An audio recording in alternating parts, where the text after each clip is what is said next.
So yeah, that's the stream also that we could excavate and create fish ponds here. So our land, my father's land, this side,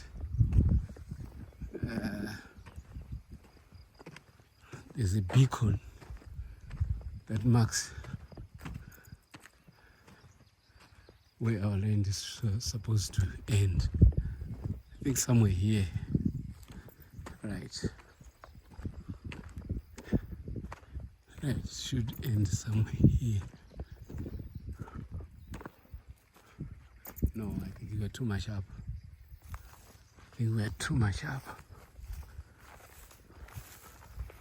So this is my father's land.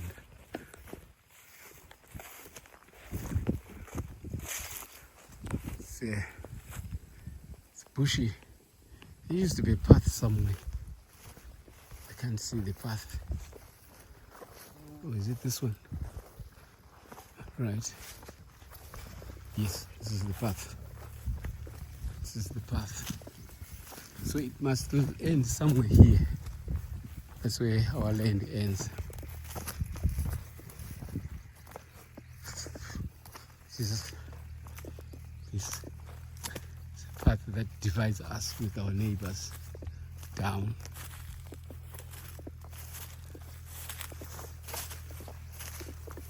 Right, you can see all these, they grow wild. The aloes grow wild here. I think I need to pluck out some to go and eat. Good medicine. Good medicine. No one uses it. Don't have a knife. I need a knife to catch this. There's lots of them. If I had days, I was going to come and harvest some and then make my medicine.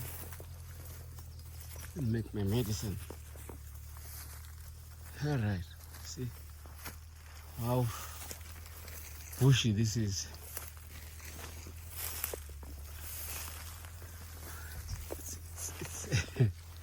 You can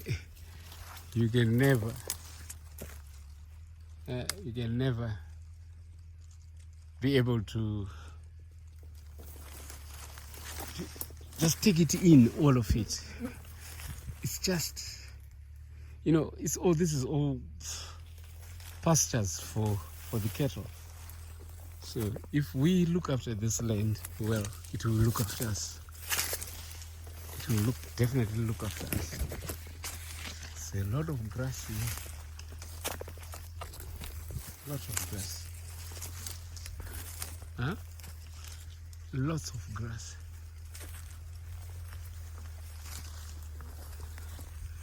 Good for animals to feed.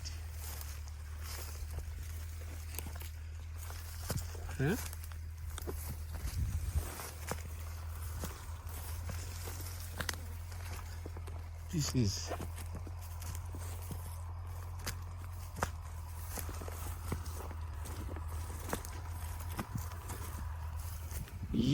this is the line. That line that I had spoken about is not it. This is the line. Right? This is the boundary.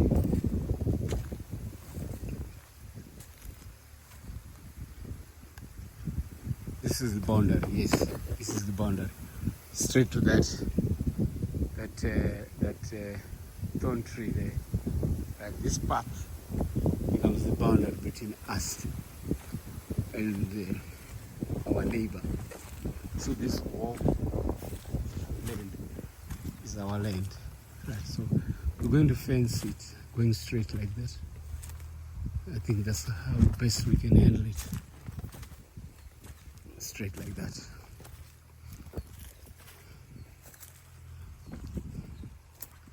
Yes, another one. Let me see if I can manage to pluck it out.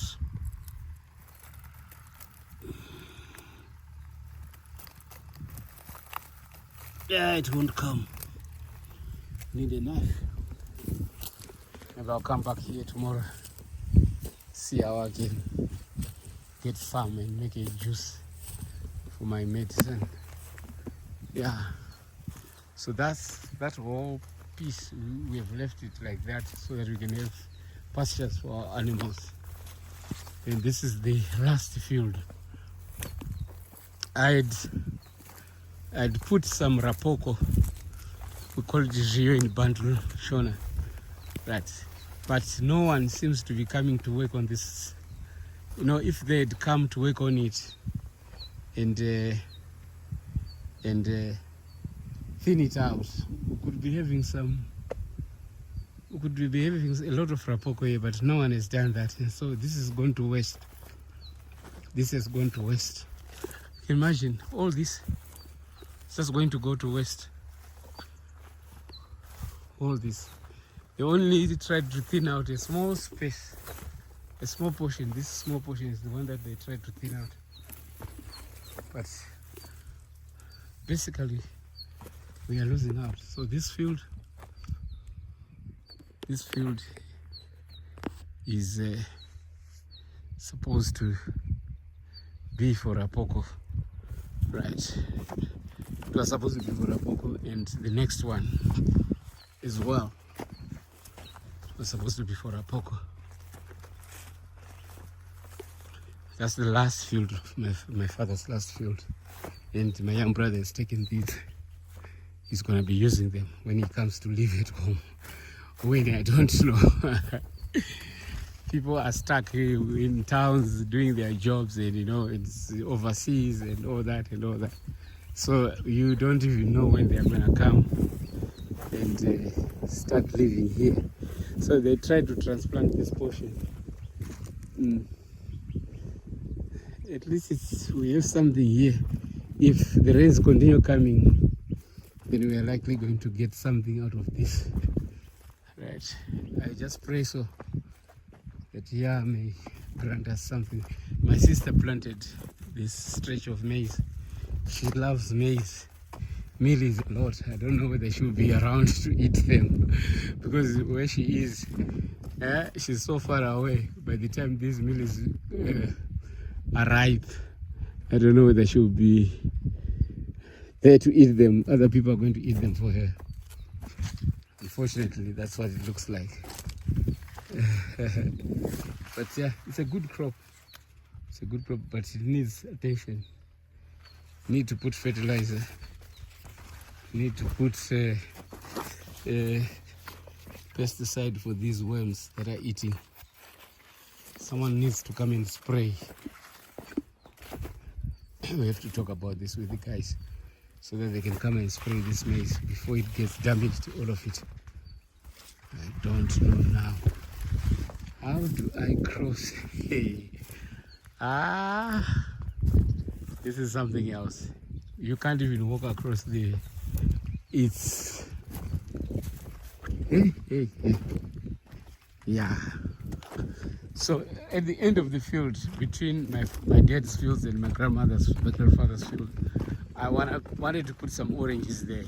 It's a nice spot for citrus fruits. Put some oranges. I think I'm gonna do that. I have to propagate our own oranges locally. Get good seeds from local oranges. I'm not going to do these seedless oranges that these people are making. A clear fight against Yah. They are rebelling against Yahweh by altering his creation. This is what my father was saying. Why alter someone else's creation? Why not do your own? If you think you are that clever, why don't you just do your own things and not alter someone else's things? That's the argument. But these people, they alter someone else's creation. That's a direct confrontation, right? If Yah created his things the way he wants them to be, who are you to come and alter that which he has created, that which he has designed himself? No, you have no right, especially when it comes to creation. You have no right to alter. You have no right to change it. We must just keep it the way it is. That's what Yahweh wants. And if we could only be obedient enough, we would do that and live with what He is all wise, all knowing. There's no way we can get anything better than what He did. That's not what He designed, than what He created. So this is the spot that I'm talking about, where I want to put oranges here. I couldn't cross over to go to the next fields that have been allocated to my young brothers as well. These were my father's fields. They've been allocated to my young brothers. And I think it's a nice spot. We can put quite a few trees here. Probably 10 or 12. Maybe I should try to put 12 for the 12 tribes. Yeah. Try to put 12 for the 12 tribes. Oranges here. You can see how fertile this ground is. It's fertile. I tell you, it's fertile. We used to have a spring here around this area, but when my dad tried to tried to get water here to drill a borehole, the people that came, they couldn't find water for a borehole here, right? But right, you can see that whole mountain that you are seeing there. Right, I'm going to fence it off. Not somewhere in the middle, from the path going up, somewhere in the middle. That's where I'm gonna put the fence that runs across the mountain, because there will be fruit trees in this whole stretch. Right, I'm gonna be putting fruit trees right up to the house, right up to the home. I could actually get more than 12 oranges here. They will be very much spaced. But if I try to put them in their right spacing, starting from there, you can see this is another guava trees that are growing wild. You see that? All these are guavas. All these are guavas. There used to be bigger guava trees here around this area. I think they dug them out. So we can make a line right along the road, right up to that tree. Well, you could probably get quite a couple. So here we could make multiples of 12. We can easily get multiples of 12. 24, 36, we can. 40, 36, then you get to 48. So we can get multiples of 12 trees, number of orange trees. And if we can establish that here, we are good to go. We are good to go. This whole land becomes productive. Instead of growing grass and the weeds and all that stuff, we start growing fruit trees. Yes, I think that's what I'm gonna do. I'm going to try to get orange seeds. Right, I'm gonna try to get orange seeds and plant orange trees. Then we see what we can do. We plant oranges, even starting from here. We put oranges this whole space, orange trees. Yeah, that would be a great idea. That would be a great idea. Right. I don't know when I last went into this part of our field. In fact, we don't grow there. It's almost like a mountain. We can't call it a mountain, but it's rocky and there are just trees there, right? And the field starts from here, right? If you just cross over this growth, enter inside, then the field starts there, and then it stretches right up to the next road on the other side, right? So these are my father's fields. Maybe let me just go. There is a path here. We could go through and see what's happening here. What fruit is there? Oh, it's figs. Lots of figs here. They must leave these fig trees. Must leave them. See, all these are wild figs. These are wild figs. Amazing. Amazing, amazing. They must leave this. They don't want to cut this. Anyway, there's no need for cutting these trees because they are not. It's not a field. It's just an open space, which must be left open. Right. So here we come. This is where the field, one of my father's fields, actually ends here. Right. My young brother has been allocated this field. Right. He has been allocated this field and they need to plow it. I've been thinking of putting cucumbers here. That has been my plan. And the next field as well, put cucumbers there. And put water, irrigation water. Then we are good to go. We are good to go. So this field should end somewhere there. Quite fertile. Yeah. So it ends. Now we are starting another field. This next one is another field. You can see how good this soil is. Good soil. Good soil. You can't complain. It's good soil. Fertile soil. Right. That's where my dad sits and my grandpa, my grandpa's brother, he's my grandpa as well. My grandpa's brother, his fields also start here. Right. These are some of his fields. Some of them, they are after our homestead, close to my dad's homestead. That's some of the fields that belong to my grandpa. Right. So it's also a very good field, this one, that just needs to be utilized. And if we utilize these fields, there is loads and loads of potential. It just need money to work on these lands. If we can raise enough money to work on these lands, I'm telling you, we'll never cry about money. We'll never.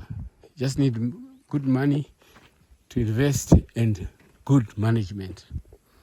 And then things will start happening because we've got water. It may not be, it won't be enough for all the fields though, but whatever we can irrigate will be sufficient. And then we use some of the fields like these ones for summer. And then we just grow crops only for summer. Suppose you decide you put beans, this whole stretch of land. How much beans do you think you can get? You could actually harvest twice. If you put beans early on, and then you harvest, and then February you put some more beans, which you harvest March, April. So you can have twice double harvest, and that's maximum utilization of the land, and that's what we need to do.